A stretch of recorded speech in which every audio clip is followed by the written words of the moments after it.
Hi! On se retrouve aujourd'hui pour faire le bilan de 2023. On est le 18 février.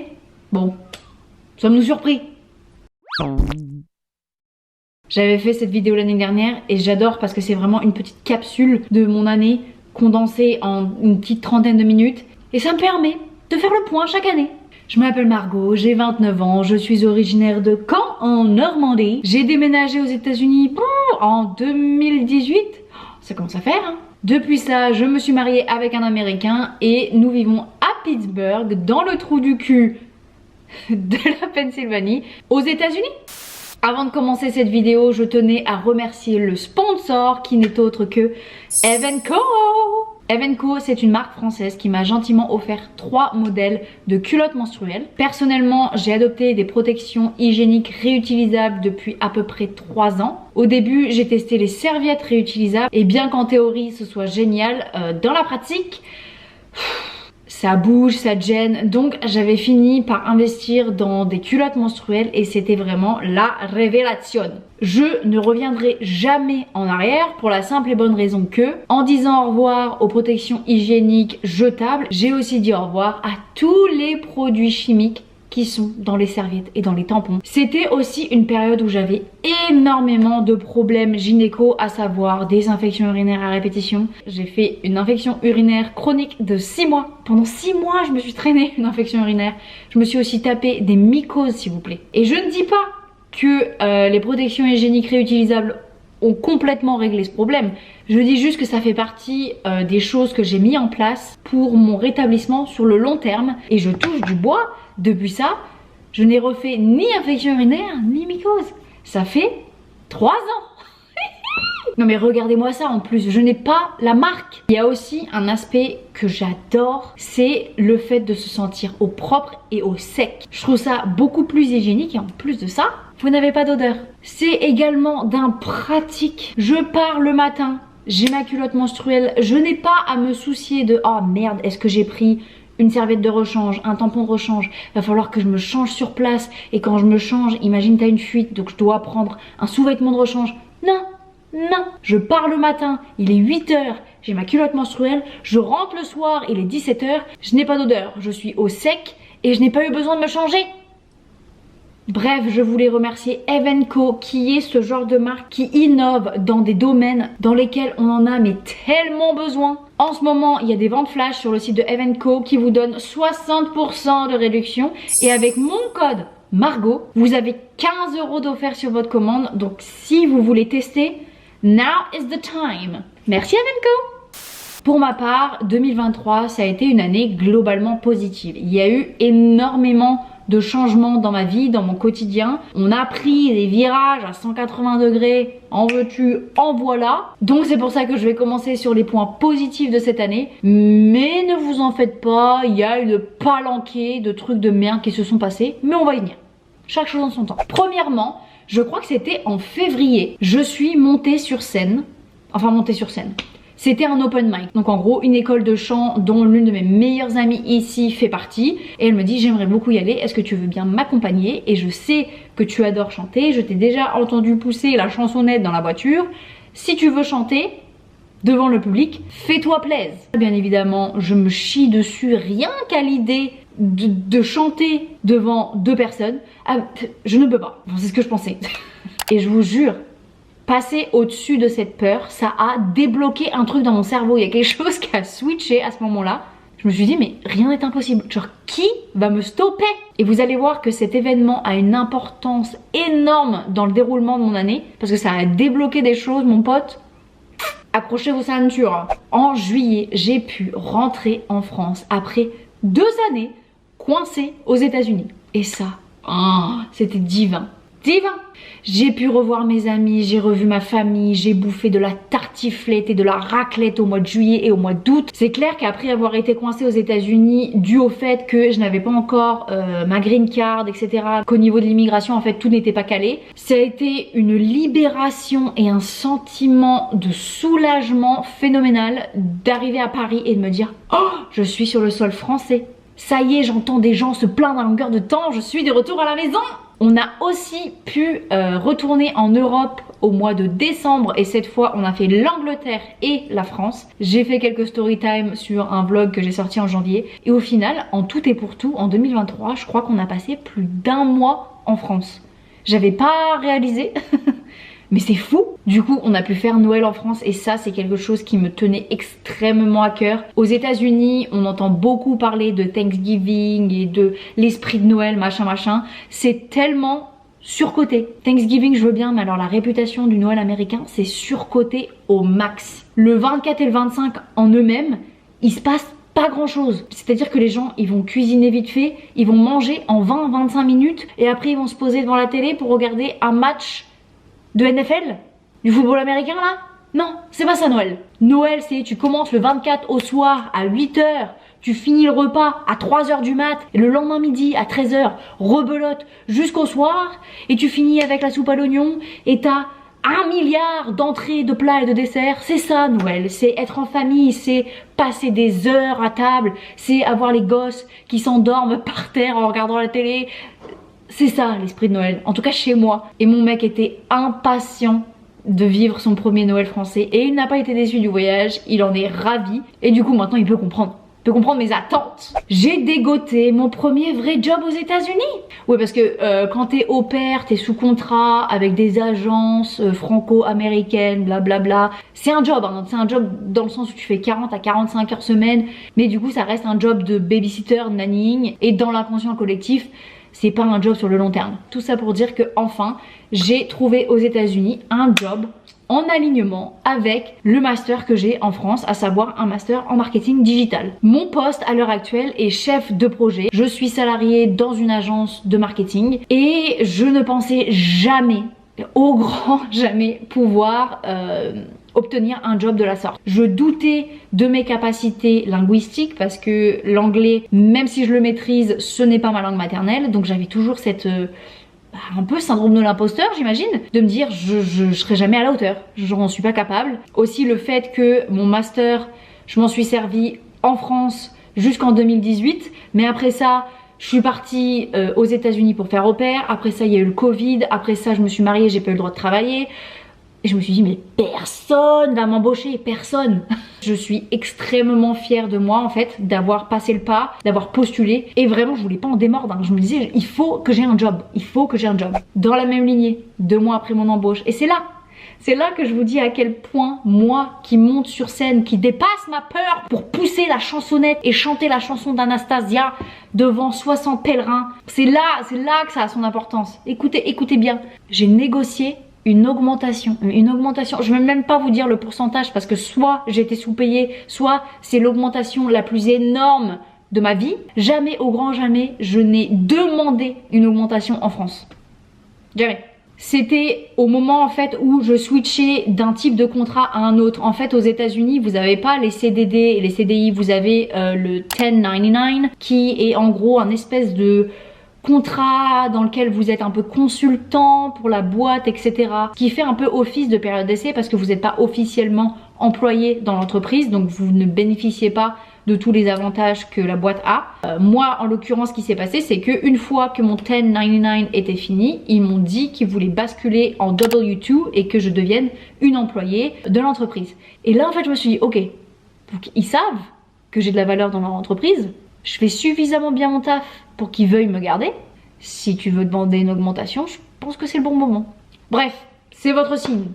Allez demander de l'oseille. Toujours un peu dans la catégorie professionnelle, j'ai shooté mes 2 premiers mariages en tant que photographe professionnel et j'ai été payée.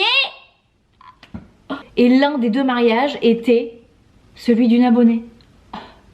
Je m'en remettrai pas, j'étais tellement heureuse mais aussi flippée et stressée qu'on me fasse confiance à ce point. Enfin je sais pas, un mariage, logiquement t'en as qu'un dans ta vie, fallait pas que je me loupe quoi. Et même si mon level de stress était au max pendant ces 2 mariages et pendant le process où j'ai édité toutes les photos etc, ça a été une expérience mais tellement formatrice, j'ai appris énormément. J'espère vraiment et je croise les doigts que je vais pouvoir pousser cette partie de mon activité indépendante un peu plus, parce que je vous jure que dans ma tête, immortaliser des moments de bonheur absolu.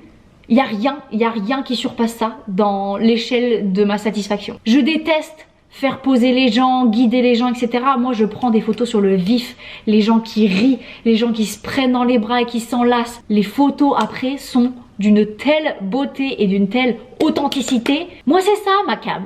Avec mon petit mec, on a fêté nos 2 ans de mariage, les gars. We're rolling. Franchement, il m'otep, hein. Toujours pas de regrets. Bien évidemment, ce n'est pas tout beau tout rose tous les jours. On a eu des conversations extrêmement difficiles et compliquées sur le sujet de où est-ce qu'on va s'installer.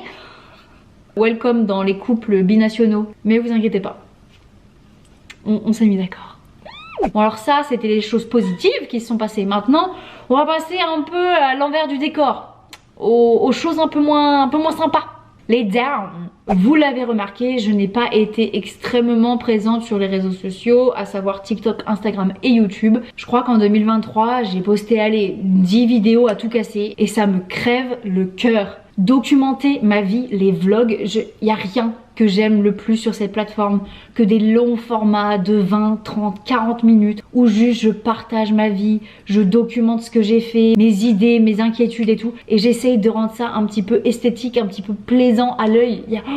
J'aime tellement. Et par manque de temps, les jobs aux États-Unis, je vous assure, it's not a fucking joke.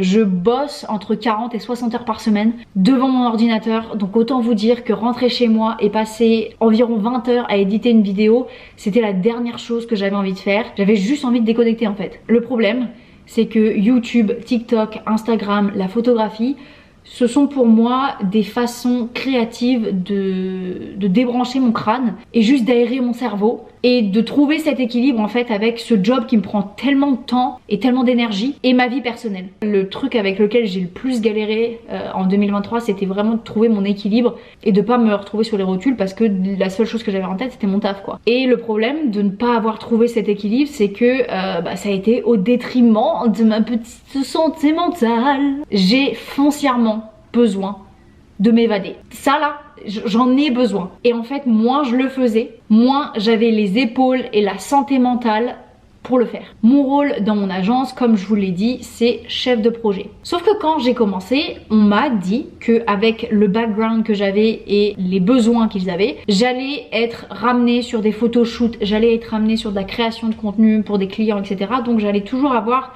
cet aspect un peu créatif dans mes tâches professionnelles de tous les jours. Sauf que il y a eu d'énormes changements dans mon entreprise qui font qu'à l'heure actuelle, je n'ai quasiment plus ce côté créatif dans mes tâches quotidiennes. Et ce qui est drôle, c'est que je me souviens que dans un vlog qui doit dater de l'été 2022, je n'avais plus de batterie, donc on se retrouve 1 heure plus tard. Il me semble que la dernière chose que je vous disais, c'était à quel point c'était drôle que en 2022, été 2022, je vous sortais un vlog qui parlait de mon rapport à la créativité et du fait que je voulais de la créativité dans mon emploi. À cette époque-là, gardez bien en tête que je n'ai pas de green card, que je ne sais pas quand est-ce que j'aurai le droit de travailler. Donc en fait, tout ça, ce n'est que hypothétique. Et puis, au moment où je commence mes recherches de travail, que là, vraiment, j'ai cette pression de me dire, là, il va falloir commencer à faire de l'oseille parce que psychologiquement, le fait que tu n'aies pas de rentrée d'argent depuis tellement de mois,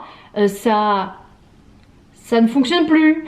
Quand j'ai commencé mes recherches d'emploi, j'ai vite compris que être exigeante dans la situation dans laquelle je me trouvais, à savoir, comme je vous l'ai dit, que je n'avais pas travaillé aux US avant, que mon dernier emploi dans le marketing datait. Enfin bref, je me suis vite rendue à l'évidence qu'il allait pas falloir être trop exigeante et que si déjà j'arrivais à trouver un job digne de ce nom, fallait pas trop en demander. Là, je sens début 2024, j'arrive beaucoup plus à trouver mon équilibre vie pro, vie perso parce que agressivement, j'essaye de convaincre mon crâne que je n'ai pas besoin de stresser trop au taf. Je ne sauve pas des vies. Donc, si un site internet est livré 24 heures plus tard, ce n'est pas grave. Personne, normalement, ne va en crever. Voilà, j'essaie vraiment de prendre du recul, de ne pas me laisser trop affecter par le travail quoi. Tout ça pour transitionner sur stress et anxiété en 2023 parce que bien évidemment ça fait partie de mon quotidien. C'était terrible, horrible. Eczéma sur les paupières, j'ai commencé à faire de l'urticaire dans le cou, de l'urticaire sur les mollets. Chaque année, j'ajoute des cordes à mon arc d'anxieuse, mais à un moment, faut que ça s'arrête. Et ça s'est arrêté depuis d'ailleurs. Je vais vous donner la raison plus tard parce que la raison arrive bientôt. Mais en l'occurrence, quand j'ai commencé à faire de l'urticaire dans le cou, c'est parce que mon mec s'est fait virer comme un malpropre. Voilà. Il a perdu son job en octobre, il me semble. Et avec ça, a sauté notre assurance santé. On adore les États-Unis. Pendant 4 mois, on s'est donc retrouvé sans assurance santé, à savoir qu'on ne pouvait donc pas aller chez le médecin, ou si on allait chez le médecin, on aurait payé des 1000 et des 100, mais vraiment des 1000 et des 100. Du coup, ça a développé un petit peu le côté hypocondriaque de ma personnalité. Mais c'est bon, février 2024, nous sommes couverts, alléluia.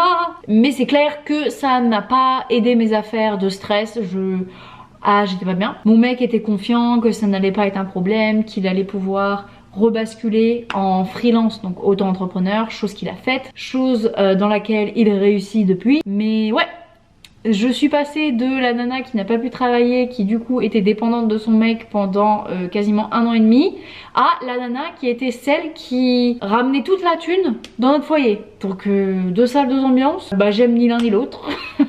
Je préfère que quand on est tous les deux en train de ramener un peu d'oseille, parce que sinon la responsabilité est trop grande. Mais bref, tout est bien qui finit bien, comme je l'ai dit, c'est remis à son compte, tout va bien. Ouais, voilà, je crois que j'ai fait un peu le tour. Globalement, maintenant nous allons passer au goal, aux objectifs de 2024. Personnellement, j'en ai ras le cul des résolutions du 1er janvier. Je les tiens pas. Donc ça fait déjà quelques années que j'ai arrêté d'en prendre. Mais je commence l'année avec une intention, avec un mot d'ordre pour donner le ton. En l'occurrence, pour 2023, c'était Invest in yourself. Investis en toi-même, que ce soit matériellement parlant, que ce soit mentalement parlant. J'ai fait du bon taf. Parce que enfin, j'avais un vrai salaire. Ah bah là je me suis fait plaisir. Nouvelle caméra avec laquelle du coup j'ai pu booker mes 2 mariages. Un nouveau setup là, j'ai un petit bureau, vous savez, qui s'élève là.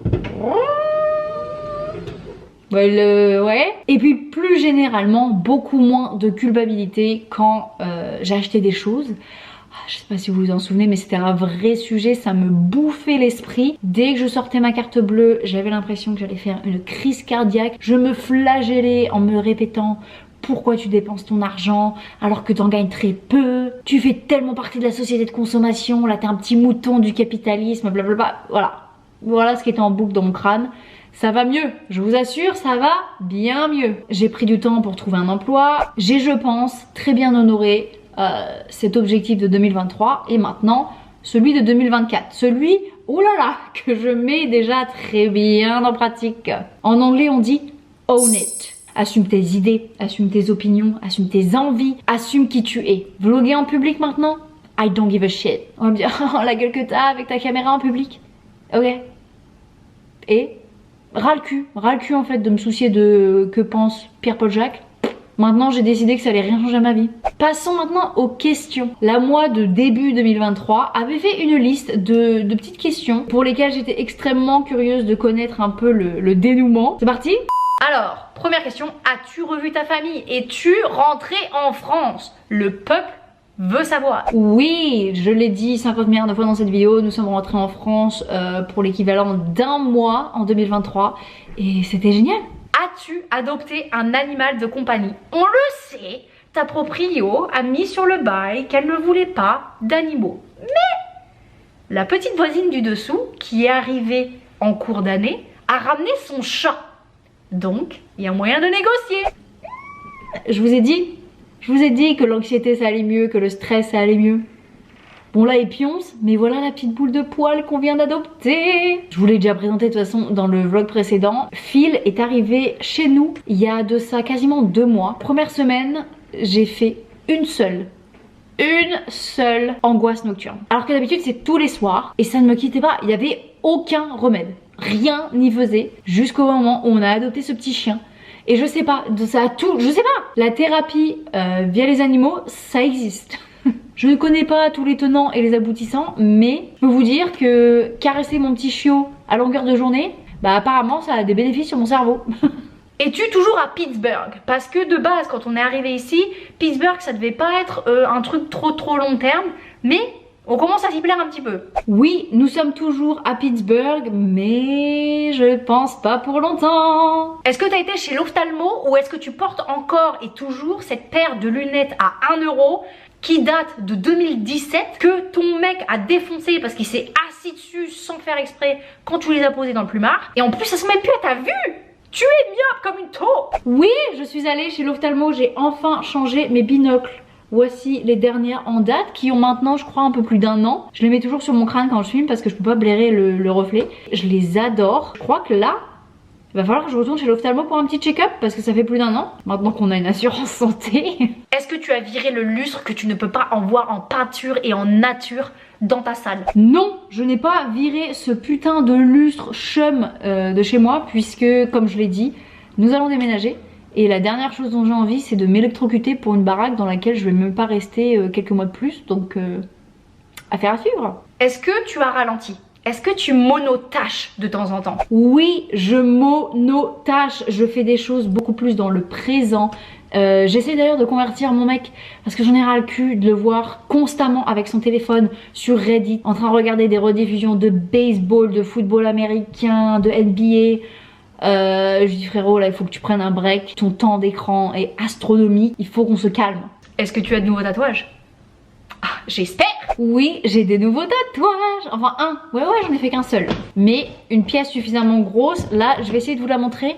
Bien évidemment je suis en bas de pige, donc on ne juge pas. Et j'ai des chaussettes de ski parce qu'il fait à l'heure actuelle moins 10 degrés. Et comme je vous l'ai dit, on a un petit chiot qu'on sort approximativement 30 fois par jour. Donc vu qu'il caille la mort, voilà. C'est bon, j'ai fini de me justifier, je vous montre. Mon super froc de pige, je vais essayer de pas me casser la gueule, mais c'est une pièce un peu plus imposante. Oh, qu'est-ce qu'elle est belle! D'ailleurs, je sais pas si vous avez vu, mais je crois que j'ai pas épilé ou rasé mes jambes depuis octobre. Oh, et il caille, hein. Combien de livres on a lu en 2023? Impressionne-moi. En 2023, j'ai lu 18 livres. Franchement, je ne suis pas peu fière. D'ailleurs, je suis en préparation là. Il y a un book club qui arrive. Oh, restez connectés. Par contre, 2024, je commence très mal. On est déjà fin février. J'ai à peine lu un livre. Je l'ai fini hier soir, je crois. Il faisait 150 pages. Franchement, ridicule. Ça m'a pris 2 semaines tellement... j'étais dans une passe où j'arrivais plus à lire. Il y a une série de livres qui m'a dégoûtée, qui était tellement lente. Et je me suis forcée. Et au final, bah... ça m'a dégoûtée de la lecture. Horrible. Putain, mais que des problèmes techniques, j'avais plus de place sur ma carte SD. Bon, on continue. Est-ce que t'as réussi à avoir tes collabs de rêve? Est-ce qu'on est riche? Bichette. Oh, qui lui dit? Non mais ça me fait mal au cœur parce que à cette époque-là, je voulais vraiment que YouTube fonctionne au point où ça allait être ma source de revenus première et ce n'est pas du tout le cas, ce n'est pas du tout arrivé. Maintenant, je sais pertinemment que je ne suis pas faite pour ça parce que je vloguais ma vie, mais du coup ma vie devenait le vlog. Il n'y avait pas de substance et psychologiquement, vu que je n'avais pas de rentrée d'argent en parallèle, ça le faisait pas. Donc je n'avais pas du tout d'équilibre et on a fait ce qu'on devait faire. On s'est redirigé vers un travail normal de 8h30 à 16h30. Au moins j'ai cette sécurité de savoir que j'ai un salaire qui rentre tous les mois, peu importe ce qui se passe sur YouTube. T'as lancé ton podcast, on en est où? Oh là là là là, le podcast vraiment, sujet épineux, sujet sensible. Parce qu'encore une fois, même rengaine que ce que je viens de vous raconter. Mais je me suis retrouvée dans une impasse, dans un cul-de-sac à me dire quel est le périmètre de ce podcast? Parce que maintenant que je fais plus de long format en vlog, les choses dont j'ai envie de parler, j'en parle pendant les vlogs. C'est un projet que je peux reprendre demain si j'en ai envie, hein. Enfin je veux dire, mon micro est là, l'hébergeur sur lequel je poste est toujours accessible. Rien ne m'empêche à part le fait que je ne sais pas de quoi je pourrais parler à part de ce que je parle déjà sur YouTube. Et quitte à choisir, ah c'est YouTube. YouTube no matter what. Et est-ce que, oh putain oui, est-ce que t'as lancé du merch? Parce que ça te titille depuis tellement longtemps. Bah pareil pour le merch, hein, je veux dire, ça c'est pas fait. Est-ce que tu as pu montrer le sud de la France à ton chéri? Oui, mon petit américain a vu le sud. Nous sommes allés en Ardèche pendant une petite semaine il me semble. Qu'est-ce que j'aime cet endroit. S'il y en a dans l'assemblée qui habitent là-bas, oh my god, mais quelle chance. Et comment tu te sens globalement? Oh, mais je suis tellement plus sereine qu'avant. Surtout là, début 2024, je me sens tellement en phase avec moi-même, avec mes idées, avec mes valeurs. J'ai plus peur en fait de dire qui je suis et ce que je pense. Je crois que c'est parce que j'approche la trentaine à grands pas. Est-ce qu'on a des questions pour la moi de fin 2024? Début 2025. Oh là là là là, le délire. Allez, question. Premièrement, vous avez déménagé, oui ou non?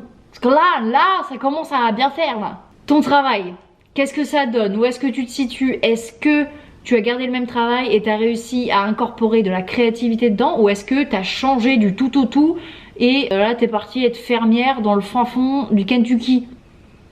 Who knows? Est-ce que tu as fait des voyages à l'international? Est-ce que... Et ça c'est un petit rêve que tu as. Est-ce que tu as été faire du cheval dans le Wyoming ou dans le Montana? Est-ce que tu as été dans ces états-là déjà de base? Est-ce que tu as rencontré le deuxième bébé de ta meilleure amie? Elle est sur le point d'accoucher, elle en peut plus.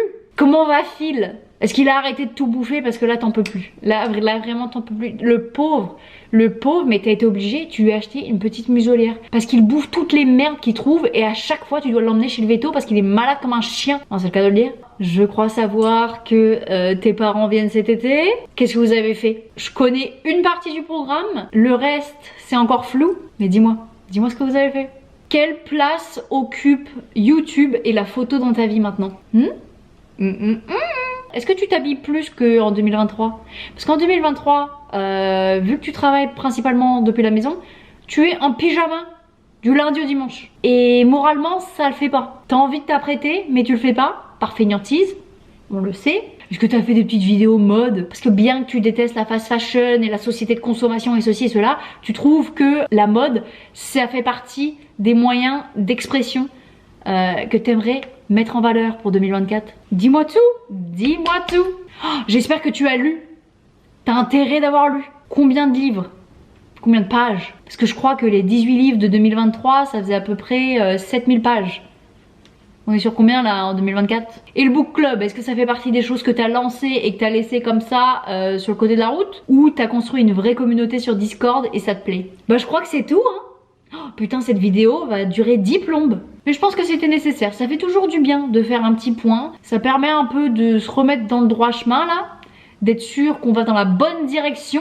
Puis moi, ça me fait toujours kiffer d'ouvrir ma gueule sur YouTube quoi. N'hésitez pas à partager vos goals pour 2024 et où vous en êtes parce que ça fait... Oh putain, ça fait déjà 2 mois qu'on est en 2024. Et avant qu'on se sépare, n'hésitez pas à aller checker ma barre d'infos si vous êtes intéressé par des culottes menstruelles Evenco. Et je vous rappelle qu'avec mon code Margot, vous avez moins 15 € sur votre commande. Allez, des kisses!